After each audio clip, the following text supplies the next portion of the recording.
Hello, today we're going to be working on the song Goin to Boston.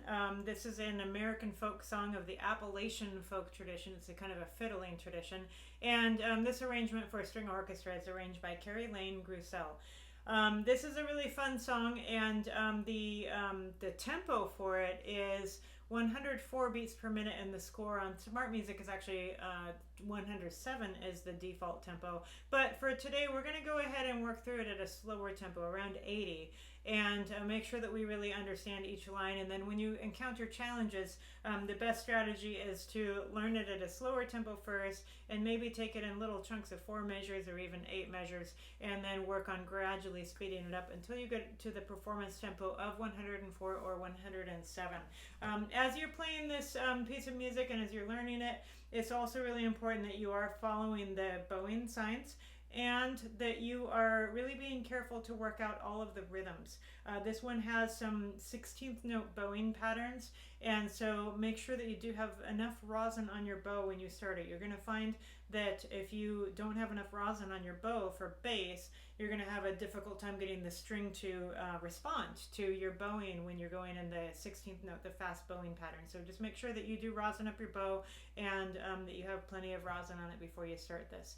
Now, another thing that we need to do before we start a new piece of music is think about our finger patterns. So if we look at the key signature, we are in D major here. So that means F sharp and C sharp. You're probably very familiar with that key. And that means that you are going to be using fourth finger, not second. You're going to be in first position, so fourth finger on your D string and on your G string. Also on your A string, you have a C sharp in the key signature, and then on your E string, your lowest string. If you had any notes down there, and it looks like you don't in this one, but it would be second finger for the note G and first finger for F sharp. Now, there is a key change at measure 25, and you will play at measure 25. It is in C major, but only for 4 measures. So they give you a key change, and then 4 measures later, you're right back to D major. So something to be watching out for, remembering the C natural, second finger on the A string, and F natural is second finger, still in first position on the D string. And they do give you a few of those natural notes as accidentals, even in the D major section. So those are some things to watch out for, those second finger notes. Okay, let's go ahead and get started. We're going to start with a tempo of about 80. I'm going to just put the metronome on while we do the first line, just to get used to this tempo, and then we'll try and stick with that tempo similar to that throughout our tutorial. And then after the tutorial, after we've gone through each part of the song with the slow tempo, I will go ahead and put on the Smart Music backing and play it for you so you can hear how the bass part fits in with all the other parts. So here is our metronome at 80 beats per minute. And let's do the first line. 3, 4.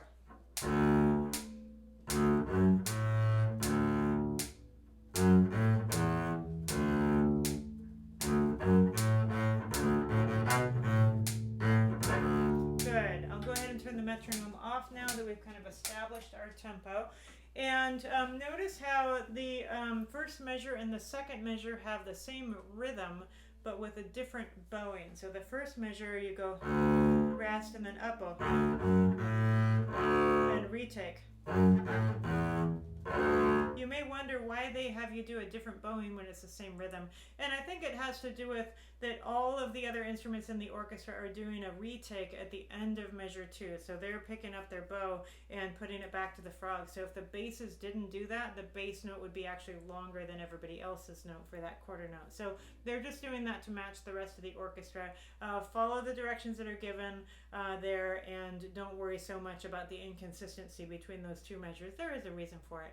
Continuing in measure 5, now we are pizzicato. You probably do not have enough time to put your bow down after the measure 4 and before measure 5. So we're going to go ahead and hold the bow while we do this pizzicato. So here we go, measure 5.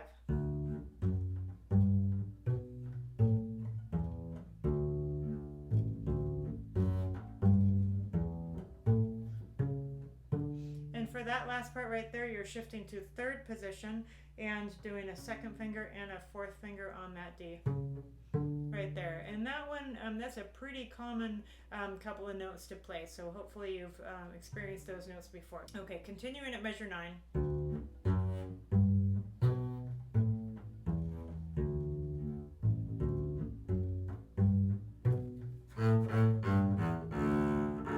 So right there you have to have your bow at the ready and get it on the string pretty quickly. And if you're having a hard time doing that up to tempo, if there's multiple bass players in the orchestra, you could have some of the bass players could do the last pizzicato note and others be right on top of the down bow with the arco. Otherwise, I would say you'd probably want to leave out that last pizzicato note, just skip it, and then have your bow on the string for measure 12. So you make the choice of whether you can do all the notes or whether you need to leave one out. Continuing at measure 13, this is where we've got some pretty fast bow motion, so keep the bow really nice and tight, so we're not using a lot of bow, and we're putting enough weight into it that we try and get the bow. So just bear some weight into it, and then make sure that you do have enough rosin on your bow. That'll help you to articulate these 16th notes. So here we go, 13.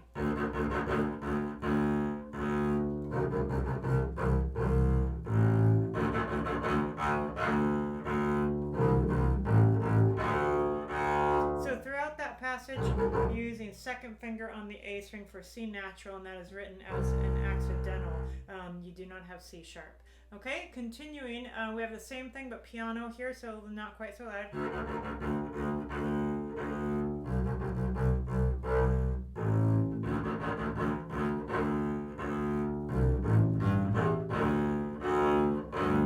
Good. So now we are at 21. We've got a couple of measures of rest where the other instruments are going to play, and then going into 24, we are going to be in C major, no sharps or flats, all natural, but only for 4 measures. So here we go. This is measure 24. 1 and 2 and 3.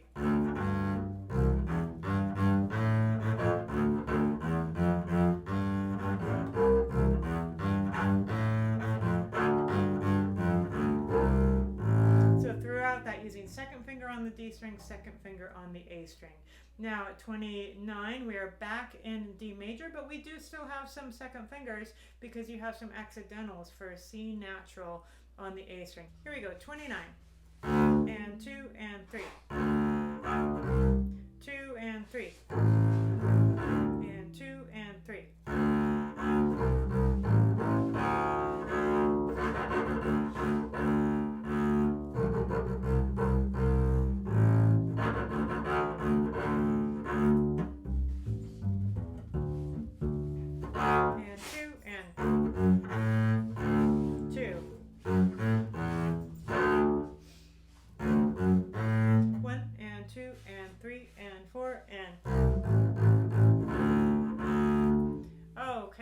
Let's go ahead. I'm going to put the metronome on at 80, and I'm going to play through the whole piece at metronome marking equals 80, the slower tempo. So if you'd like to hear the whole thing at 80 and maybe play along with me, you are welcome to. 1, 2, 3, 4.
Okay, let's go ahead and go and measure 24 now, and 1 and 2 and 3.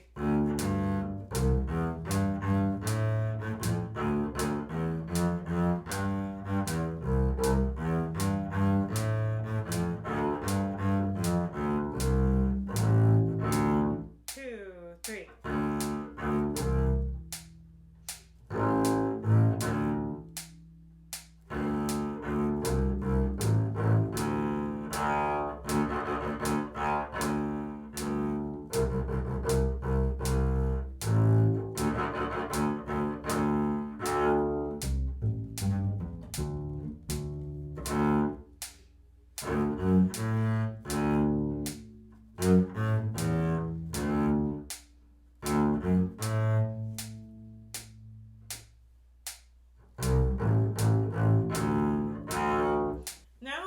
try playing it up to tempo with smart music. This is going to be 107 beats per minute.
String bass, it's really important that you don't use too much bow. A lot of times when you're changing the bow rapidly up and down, if you try and use too much, it gets kind of this sort of whooshy sound. It is tricky to get the bass strings to respond fast enough, so using a little bit more weight and less bow speed is generally the trick to doing that, and again, making sure that you've got enough rosin on your bow. I hope you enjoyed playing Goin to Boston. Good luck and happy practicing.